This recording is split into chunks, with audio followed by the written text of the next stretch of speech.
Hi Chaitanya గారు. Hello madam. Chaitanya గారు, మోకాళ్ళ నొప్పులు అన్నది ఇంత కామన్ ప్రాబ్లమ్ ఎందుకయిందండి? మోకాళ్ళ నొప్పి ఇంత కామన్ ప్రాబ్లమ్ ఎందుకయిందంటే, మనం ఏ దాని వల్ల మోకాళ్ళ నొప్పులొస్తాయి గదా! ఆ పనులు కామన్‌గా చేయడం స్టార్ట్ చేసినాం. జైసేకి? ఏం పని చేయకుండా ఉండడం. అయ్యో రామా! అవును. బాసన్లు తోమడానికి డిష్ వాషర్ ఉంది మా ఇంట్ల. లేదంటే ఒక మేడ్. హౌస్ హెల్ప్ వస్తారు, చేసిపోతారు. బట్టలు ఉతుక్కోవడానికి వాషింగ్ మెషిన్ ఉంది మా ఇంట్లో. అది ఆరేసేయాలి గదా! దానికోసం గూడా ఒక మనిషి ఉన్నారు మా ఇంట్లో. హ్మ్. అవునా కాదా? హ్మ్. మళ్ళీ దాని తర్వాత ఏమైనా కిరాణా షాప్ నుంచి సామాన్ తీసుకొని రావాలి. స్విగ్గీ ఉంది నా స్విగ్గీ ఫోన్‌లో. ఉంది. దాంతోటి వస్తది. అరే కింద వరకు ఎవరెళ్తారు? ఆ దుకాణం వరకు ఎవరు పోతారు అనేసి దానికోసం. మళ్ళీ దాని తర్వాత ఆఫీస్‌కి పోవాలి. ఏం చేస్తాం? వాకింగ్ పోము. పావు కిలోమీటరే ఉంది ఆఫీస్. హ్మ్. వాకింగ్ పోతే ఏంది చెమటలొస్తాయి. మళ్ళా మన ఇంత కొత్త ఫ్రెష్‌నెస్ షర్ట్ పోతది. ఫ్రెష్‌నెస్ పోతది. చెమటది వాసనొస్తాయి. ఏమనుకుంటారు అందరూ? నేను పోతా క్యాబ్‌లా ఏసీ యేసుకొని. హ్మ్. లేదు అంటే షాఫర్ డ్రివెన్ కార్ ఉంటది మళ్ళా. అవునా? ఇంత సంపాదించి ఏం లాభం? మనం పెద్ద కార్ కొని ఒక పెద్ద డ్రైవర్‌ని పెట్టి మనం పోదాం అనేసి పోతారు. అవునా కాదా? హ్మ్. ఫిజికల్ యాక్టివిటీ లేకుండా చేసుకుంటున్నారు. హ్మ్. మళ్ళా ఒకటి అపోహ ఉంటది అందరికి ఏమనేసి? ఎంత లావు ఉంటే అంత హెల్తీ.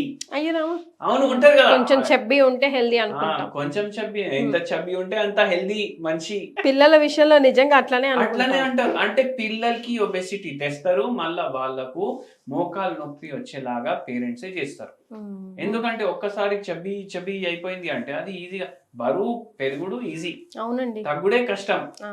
ఇవన్నీ కారణాలకు వస్తుంది. ఫిజికల్ యాక్టివిటీ ఏం చేస్తున్నారు అంటే జనాలకు ఆళ్ళకి గూడా తెలవదు గదా! హ్మ్. చెప్తారు. అరే! మొత్తం రోజు నేను నిల్చొని పని జేస్తున్నా. హ్మ్. మా వర్కే ఫిజికల్ యాక్టివిటీ అనేసి అంటారు. హ్మ్. ఏం పని జేస్తారు అనేసి అడిగితే, ఇప్పుడు ఒక పేషెంట్ చెప్పింది. నేను టీచర్ సార్ మొత్తం రోజు నిల్చొని పాఠాలు చెప్తా. ఫుల్లు ఎక్సర్‌సైజ్ అయిపోతది అని. హ్మ్. కానీ యాక్చువల్‌గా ఏందంటే 6 గంటలు నిల్చొని చెప్తున్నారు గదా! పాఠాలు. హ్మ్. ఇట్లా తిరుక్కుంటా అయితే చెప్పట్లేదు గదా! అయితే ఏందంటే అక్కడ ఫిజికల్ యాక్టివిటీ లేదు. హ్మ్. కూసొని చెప్పడం, నిల్చొని చెప్పడం ఒక్కటేలాగా అయిపోతది. హ్మ్. ఏందంటే కూసొని చెప్తే ఇక్కడి నుంచి ఇక్కడ వరకు బరువు ఇక్కడ హిప్స్ మీద పడతది. హ్మ్. నిల్చొని చెప్తే మోకాళ్ళ మీద పడతది. హ్మ్.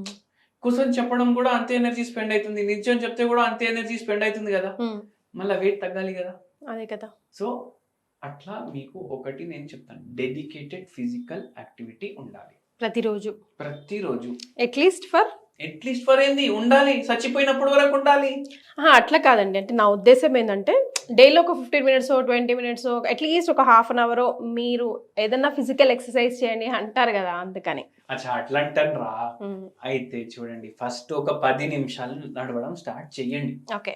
10 నిమిషాలు నడవడం స్టార్ట్ చేసినాక మెల్లగా 15 నిమిషాలకి తీసుకొని పోండి. హ్మ్. అట్లా మెల్లగా అరగంటకి తీసుకొని పోయండి. హ్మ్. మీకు మినిమమ్ ఒక అరగంట మీరు వాకింగ్ చేసేలాగా చూసుకోండి. అదేలెండి. మళ్ళా అందరూ ఇది పెట్టుకొని దీంట్లో కౌంటింగ్ చూస్తారు. హ్మ్. 10,000 స్టెప్పులు చూపిస్తుండు అనేసి. హ్మ్. 10,000 స్టెప్పులు నడవమని మనకు గూగుల్ వాడు చెప్పిండు. హ్మ్. ఏ పుస్తకంలో లేదు 10,000 స్టెప్పులు సరిపోతాయి అనేసి. మనం ఇప్పుడు ట్రైన్‌లోనో, ఆటోలోనో, బస్‌లోనో కూర్చున్నా కూడా అది అవి కౌంటింగ్ అయితేనే ఉంటాయి. అవి 50,000 కూడా అయిపోతాయి ఒక్కొక్క రోజు. అదే. అది లైక్ మూవ్‌మెంట్‌ని క్యాచ్ చేసేస్తుందండి. నేను ఇప్పుడు మీ స్టూడియోకి నేనే కార్‌లో వచ్చిన. హ్మ్. వచ్చినప్పటికి your daily exercise is done 25,000 steps అనేసి చూపిస్తుంది నాకు. అదే. అయితే ఆ ప్రాబ్లమ్ అయితది. అది అసలు కౌంటింగ్ పెట్టుకోకండి. హ్మ్. మీరు నడవండి రోజు ఒక హ్మ్. అరగంట మినిమమ్. హ్మ్. మళ్ళా ఇంకోటి నేను చెప్తాను. ఇదైతే ఇట్లా అయితున్నాయి అనేసి మాట్లాడినాము. హ్మ్. కానీ ఒక్కొక్కసారి మనిషి వాకింగ్ చేస్తాడు, టైంకి పడుకుంటాడు, టైంకి లేస్తాడు, అన్నీ చేస్తాడు. హ్మ్. వెయిట్ కరెక్ట్‌గా ఉన్నది. అన్నీ పర్ఫెక్ట్‌గా ఉంటాయి. పర్ఫెక్ట్ ఉంటుండు. హ్మ్. అయినా మోకాలు నొప్పులొస్తాయి. ఎందుకు? ఎందుకు అంటే ఇప్పుడు నేనొకటి మీకు చెప్తాను. ఒక పేషెంట్ వచ్చింది మన దగ్గరికి. ఆయనకు ఎటువంటి మోకాలు నొప్పి అంటే, అంటే ఆమెకి అవి తగ్గవింక అనేసి చెప్పేషిర్రు. డాక్టర్స్. ఆ! హ్మ్. ఎందుకు?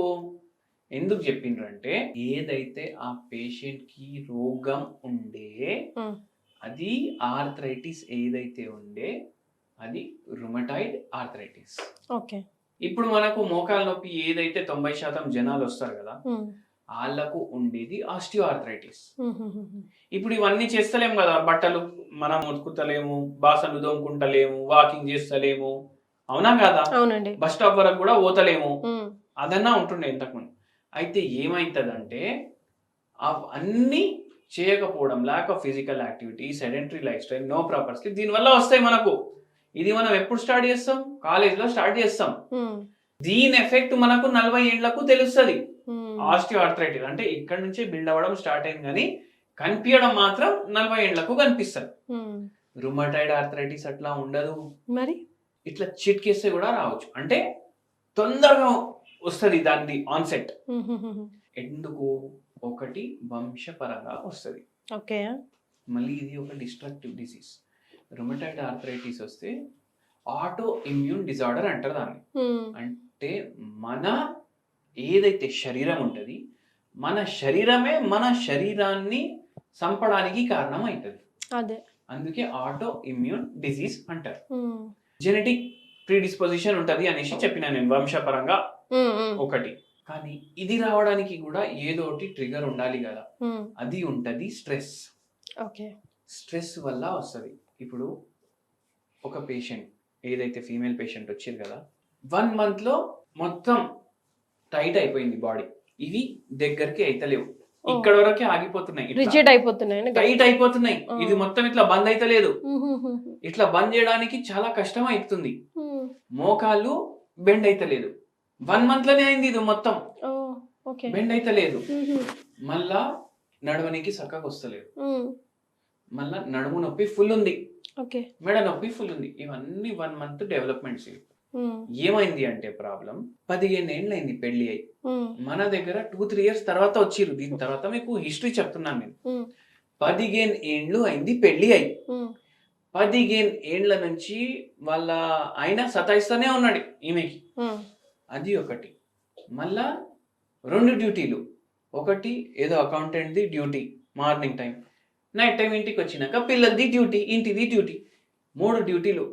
వాళ్ళ ఆయన తిట్టడం, మార్నింగ్ ఒక డ్యూటీకి వెళ్ళడం, మళ్ళీ వచ్చి పిల్లల్ని చూసుకోవడం, ఇంకా ఇంత చేసినాక కూడా ఈయన మారతలేడు అనేసి స్ట్రెస్, చాలా స్ట్రెస్. ఒక టైం తర్వాత వాళ్ళ నాయన చనిపోయారా? వాళ్ళ నాయన చనిపోయింది. ఆమెకి వాళ్ళ నాయన జర మంచిగా క్లోజ్ సపోర్టివ్ అట్లా. ఇప్పుడు ఏంది, ఆ సపోర్ట్ కూడా లేకుండా పోయింది, అట్లా అయిపోయింది. అది అయి అదే ఆలోచించి మళ్ళా మొత్తం basket of emotions.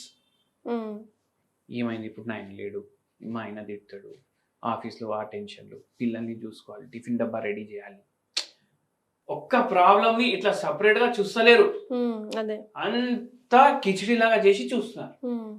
Separate emotion. వీళ్ళ ఆయన ఈమెకి తిడితే కూడా ఇట్లనే గప్చిప్ ఉంటుండే, ఎప్పుడు రిటర్న్ జవాబు ఇవ్వకపోతుండే. అట్లా అయి రుమటాయిడ్ ఆర్థరైటిస్ వచ్చింది. నిద్ర చక్కగా లేదు. అయితే ఏంది ప్రాబ్లం? ఏంది?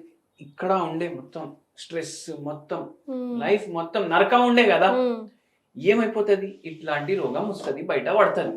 స్ట్రెస్ ఉంటే కూడా మోకాలు నొప్పి వస్తాయి చైతన్య గారు. ఇప్పుడు వచ్చినాయి కదా ఈ పేషెంట్, అదే కదా, అట్లా వస్తుంది. ఈ పేషెంట్ కి ఇప్పుడు అన్నారు, నాకు ఇట్లా చేయనీకి వస్తలేదు, ఇట్లా చేయనీకి వస్తలేదు, కాళ్ళ ఫింగర్లు కూడా ఫోల్డ్ అయితలేవు, నడవనికి వస్తలేదు, ఏమైపోతుంది? ఇట్లా రుమటాయిడ్ ఆర్థరైటిస్ స్టార్ట్ అయిన 4-5 years కి మన దగ్గరికి వచ్చిండ్రు, అన్ని వాడుతున్నారు మందులు. అయితే మనకు అడిగింది, నేను స్ట్రాంగ్ మెడిసిన్లు వాడినా, స్టెరాయిడ్లు వాడినా, అవి ఇవి అన్ని వాడినా, దాని తర్వాత కూడా నాకు తగ్గలేదు, మీ చక్కెర గోళీలు ఏం చేస్తాయి అనేసి అడిగి. అయితే నేను ఒకటి చెప్పి, నేను ఏం చెప్పను అమ్మ, ఒక 6 నెలలు కళ్ళు మూసుకో, మీకు తగ్గినా తగ్గకపోయినా మందు వాడండి, మీరు 6 నెలలు మందు వాడండి, 6 నెలలు తగ్గుతుంది అని చెప్తలేను, తగ్గదు అని చెప్తలేను, జస్ట్ బ్లైండ్ గా ఫాలో మీరు వాడండి. పేషెంట్ మందులు తీసుకపోయి వారంలో మనకు ఫోన్ చేసి చెప్పిండ్రు, నాకు జర నయం అనిపిస్తుంది అనేసి. అంటే హోమియోపతి స్లో అనేసి అనుకుంటారు కదా, అట్లనే ఏమైంది, మెల్లగా ఒక 50% తగ్గింది 7-8 నెలలకి. 1.5 year వాడిర్రు, నొప్పులు తగ్గిపోయినాయి. పరీక్షలు మనం చేపిస్తాం, పరీక్షలు చేపిస్తే ఏమో ఆర్ఏ ఫ్యాక్టర్ మెల్లగా 2 years తర్వాత నెగిటివ్ రావడం స్టార్ట్ అయింది. అట్లా మనం మందు ఆపేసినాం. ఆ పేషెంట్ కి ఇప్పుడు ఆర్ఏ రిపోర్ట్లలో కూడా లేదు, దాని సిమ్టమ్లు కూడా లేవు. అయితే అట్లా తగ్గుతుంది హోమియోపతి తోటి. రుమటాయిడ్ ఆర్థరైటిస్ కానీ, ఆస్టియో ఆర్థరైటిస్ కానీ, ఇట్లా చాలా మంది ఆపరేషన్ చేయించుకోవాలి అనుకుంటారు, టోటల్ నీ రీప్లేస్మెంట్ అట్లా. కానీ అది కూడా లేకుండా హోమియోపతి మందు అట్లా పనిచేసి తగ్గిస్తుంది పేషెంట్లకు. సో ఆ హోమియోపతి ఇంత తొందరగా నయం చేసింది మోకాలు నొప్పినంటే అది కూడా స్ట్రెస్ వల్ల వచ్చిన మోకాలు నొప్పి స్పెషల్గా, రైట్? అయితే మన ఏమైనా హోమ్ రెమెడీ కూడా ఇస్తారా? మంచి హోమ్ రెమెడీ చెప్తాను మీకు. మీకు ఇట్లా ఆటో ఇమ్యూన్ ప్రాబ్లమ్స్ ఉన్నాయి అంటే రుమటాయిడ్ ఆర్థరైటిస్ ఉంది, లేదంటే పాలీ ఆర్థరైటిస్, ఫైబ్రోమయాలజీ లాంటి ప్రాబ్లమ్స్, లేకపోతే సోరియాటిక్ ఆర్థరైటిస్, ఎస్ఎల్ఈ లాంటి ప్రాబ్లం, ఇవి ఉన్నోళ్ళకే ఈ పదాలు అర్థమవుతాయి. అదేలేండి. ఎందుకంటే చాలా డేంజర్ ప్రాబ్లంలు ఇవి. ఇవి ఉన్నా సరే ఏం చేయండి, లేకపోతే నార్మల్ ఆర్థరైటిస్ ఉన్నా సరే ఏం చేయండి అంటే భీమసేని కర్పూరం ఇంత తీసుకొని గోరువెచ్చ నీళ్ళలో వేయాలి. అదే నీళ్ళలో మీరు కొంచెం దాల్చిని చెక్క పౌడర్ వేయాలి, గోరువెచ్చ నీళ్ళు కలిపేసి రోజు 2 పూటలు తాగండి. ఓకే. 2 పూటలు తాగి ఒక 10 నిమిషాలు ఏం తినకండి, తినే ముందే తాగండి, దాని తర్వాత 10 నిమిషాలు ఏం తినకండి. మీకు డిఫరెన్స్ అనిపిస్తుంది, జర్రా రిలాక్స్ అవుతుంది బాడీ, కొంచెం నయం అనిపిస్తుంది. ఎందుకు? దీంట్లో యాంటీ ఇన్ఫ్లమేటరీ ప్రాపర్టీస్ ఉంటాయి. ఇప్పుడు క్యాంఫోరా అనేసి మందు ఉంటది హోమియోపతిలో. ఇది మేము డైజెస్టివ్ కంప్లైంట్స్ కి కూడా వాడతాము, మళ్ళా దాని తర్వాత ఇట్లా జాయింట్ పెయిన్స్ ఉంటే కూడా వాడతాము, జర రిలీఫ్ ఇవ్వడానికి పేషెంట్ కి కలిపేసి ఇస్తాము. ఇది క్యాంఫోరా దీంతో ప్రిపేర్ చేస్తాం. ఓకే. భీమసేని కర్పూరం అది మీరు డైలీ 1-2 పూట తీసుకోండి, మీకు కొద్దిగా రిలీఫ్ అనిపిస్తుంది. పూర్తిగా తగ్గాలి అంటే మీకు homeopathy is the best solution, ఎందుకంటే ఏం సైడ్ ఎఫెక్ట్ లేకుండా తగ్గిస్తుంది. సో డాక్టర్ చేతన్ గారిని డైరెక్ట్గా కలవాలంటే అపాయింట్మెంట్ కోసం కింద స్క్రోల్ అవుతున్న నంబర్కి కాల్ చేయండి. థ్యాంక్ యూ సో మచ్ అండి.